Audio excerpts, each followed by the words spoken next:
All right, I think we can begin. This is Dr. Gustavo H. Alvamar, and the date is April 7th, 2017. This interview is taking place in my office at Hartswood Psychiatric Clinic in Ashford Lake, Colorado. And, Robert, could you just state your name for the record? You just want me to say my name into the tape recorder? Yes, that's right. I, Robert Samuel Carraway, being of sound mind and body. Well, I guess that's the problem, eh, Doc? No need to be so formal, Robert. This is just a conversation. We're not here to address a problem. This is just to gain information and insight as to what happened, you see. It helps to relax and just tell what happened. Just talk about what happened to me in the mountains. Exactly, Robert.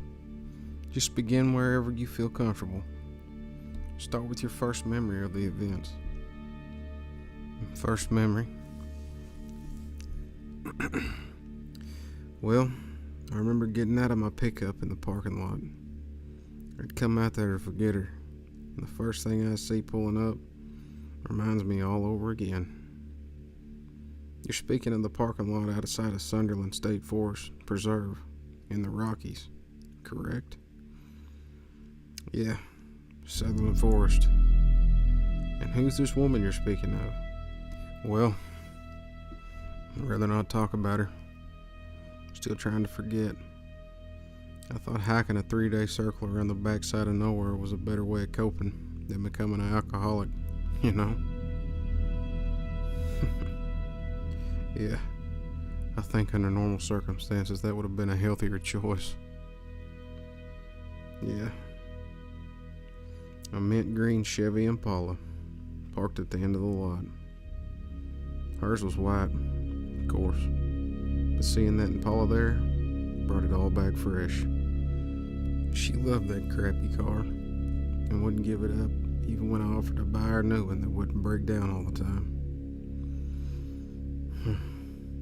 Of course, this one was all grimed over and the tires were flat and cracked. Been there a long time. Paint was even bleached out in the sun because of ultraviolet rays, you know. Yeah, I'm familiar with the phenomenon. Did you investigate the car? Or are there others in the lot? Just 2 other cars, both Jap makes. And no, I didn't get any closer. I didn't want to bring up any more memories. I just grabbed my pack and headed into the woods along the trail. I suppose I got in a few good miles before noon. Not far enough, because I met this couple coming out after I stopped for lunch. The whole point was to get away from people, you know. Anyway, I took a side trail. I was pretty well deep into the woods by the time the sun started setting. Of course, the first night I wondered if I still hadn't gotten far enough away from civilization because of some of the things that happened during.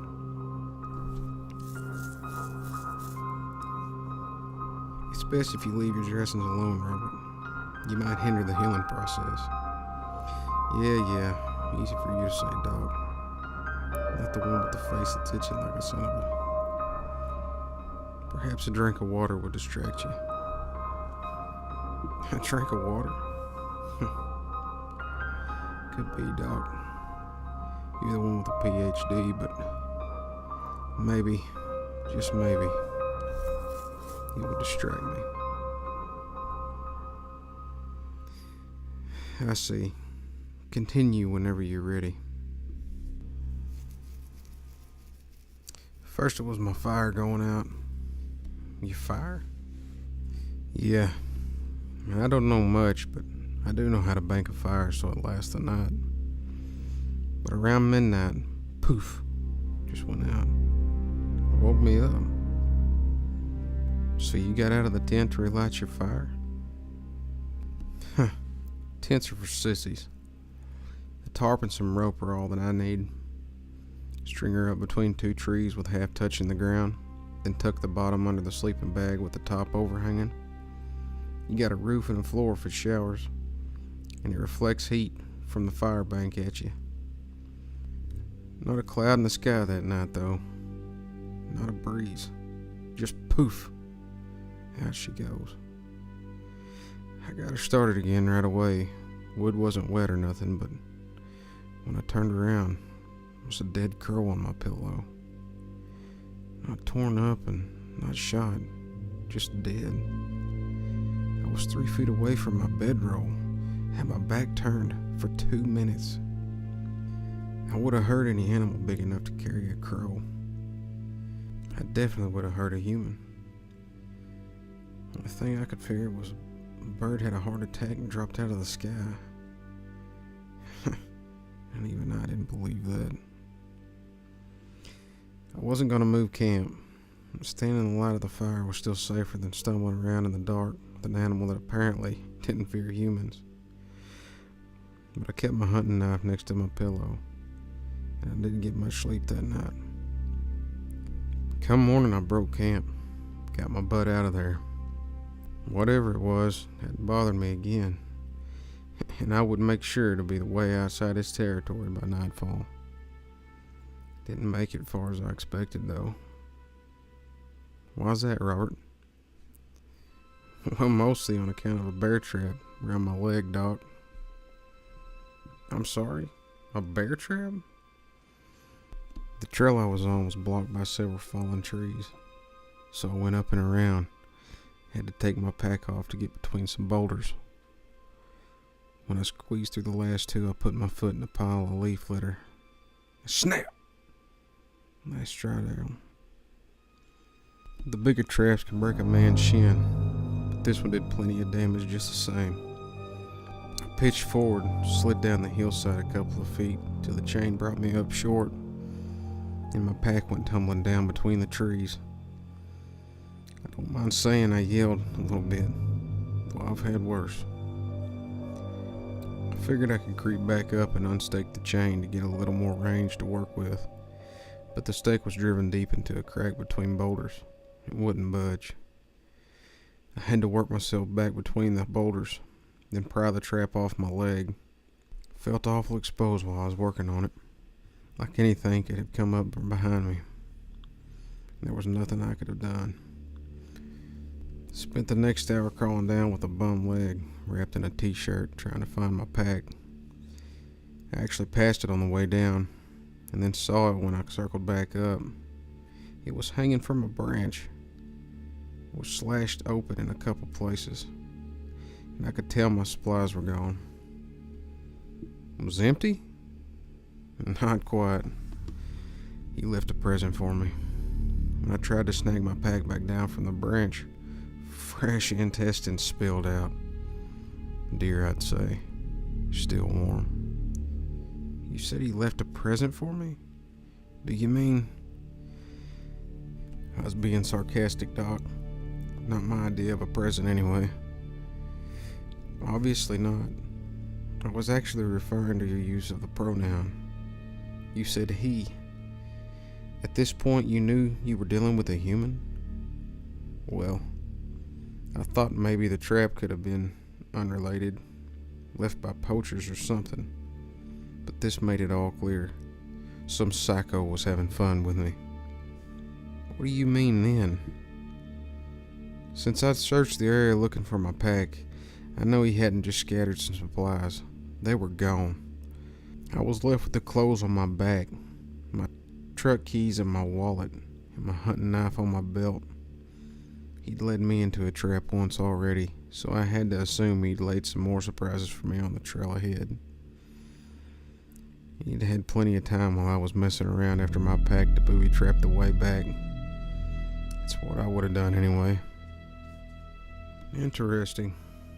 Then what? I tried to be unpredictable. I cut off the path down into the valley, avoiding the easy way through the things. Hit a creek, drank up, stayed in the rocks, trying to cover my trail. As slow as I was going with my leg, he could have been behind me all the way, just laughing to himself. If he had a rifle and wanted to, he could have picked me off most any time. It was gut churning, those first few miles, never knowing which step would be my last. But I pushed past that, and then the threat of death lent me some kind of clarity. After I got a couple hours in and the shots never came, I figured either he'd been waiting in an ambush along the trail and was now trying to catch up, or he wanted to play with me some more before he closed in for the kill. Either way, I was going to be ready. Then I heard the howls. Now I hear coyotes all the time hiking, and I've heard wolves on nature shows. This was no coyote or wolf. These calls were deep, aggressive bellows, starting gutturally and ending in an almost human scream. It was too loud to be human,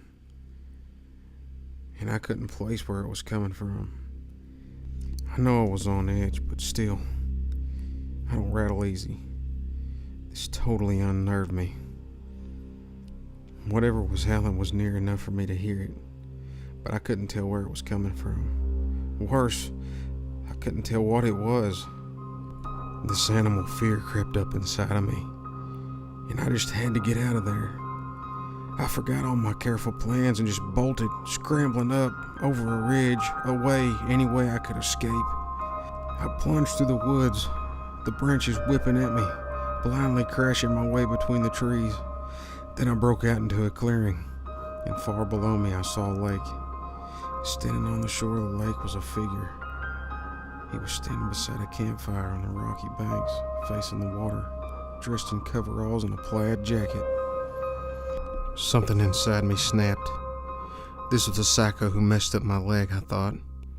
This was the guy who stole my stuff, who's been getting his kicks messing around with me. This was the guy who made me afraid. I charged across the clearing, towards the lake. I was so upset that I didn't even notice the stench. There was an odor.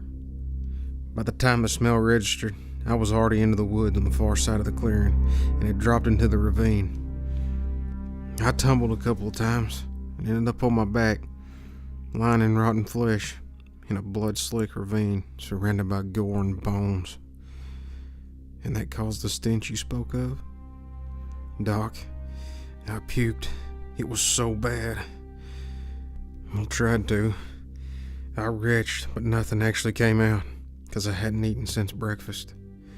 My eyes were watering so hard, it took me a minute before I could see straight. When I did, I found myself looking at a sickening puppet of myself. What kind of puppet do you mean, Robert? It was impaled on a snapped-off tree, growing in the middle of a ravine. The body was made up of the carcass of a deer and a couple other animals stuck on for arms and legs, mostly skin and raw, intestines still hanging from the deer. Stuck on top of the tree trunk, looking right down at me, was a human skull. A sight like that must have been extremely upsetting to see. You said you felt this was intended as a figure of yourself? Why is that? Because it was wearing my clothes. You mean, whoever took my pack earlier had kept my spare change and clothes, and draped them over this bloody scarecrow. I see. In your mind, what was the purpose of this scarecrow? To send a message. And what was that, Robert? You're next. I see. What did you do then? I tried to stand up and get out of there. Not easy with the ground all slick with gore. I was almost to the edge of the disgusting nest when I saw a dark blur out of the corner of my eye. A figure, lopping toward me, upright on two legs, but moving far faster than a man. Much taller, too. It met me with a swipe to my face, gave me these here, and I went down. When I picked myself up, it was gone. I drew my hunting knife, blinded in the left eye by the blood. I got my back to a tree. I knew there was no running from it. I started yelling for it to come face me like a man. You seem to be describing it as non-human. You say the wounds to your face were done without a weapon? I didn't know what I was dealing with anymore. This whole time I was fighting with an unseen adversary. I shouted again, whipped my head around to the left just in time to see it attack me from my blind side. Got me good in the ribs here and across the bicep. Threw me back into the ravine. I slammed up against the trees in the middle, collapsing beneath the meat puppet. I tried to clear my head, hitched myself up a bit so I was sitting against the tree. My knife was long gone, knocked out on my hand. I was bleeding pretty bad by then, getting trembly. I knew this was it. I was gonna die. Never even know what took me. Then I smelled wood smoke. And it kind of sobered me up for some reason. Brought me around.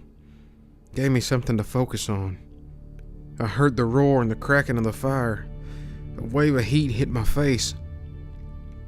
And there was something in front of me, gripping under my arms and dragging me up, shouting, telling me we had to get out of there. I grabbed onto his plaid jacket and tried to stand. It just went down again. I could hear the roar of the fire louder now. The man rolled me over his shoulder in a fireman's carry. Just barely made it out of the ravine with me. I was almost slipping out of consciousness, swaying across his shoulder as he climbed. But I raised my head and looked back. The fire had completely overtaken the forest behind us, the dry trees roaring with flames. Against that inferno, I saw it. This tall figure, covered in hair, just standing there on these crooked legs, just watching us go. It turned its head and looked at me, and I saw it had pointed ears atop a broad head, like a wolf, but a long, slender muzzle, full of teeth, like a greyhound. It just gazed at me with its piercing eyes as we went. Somehow I knew it wouldn't pursue us.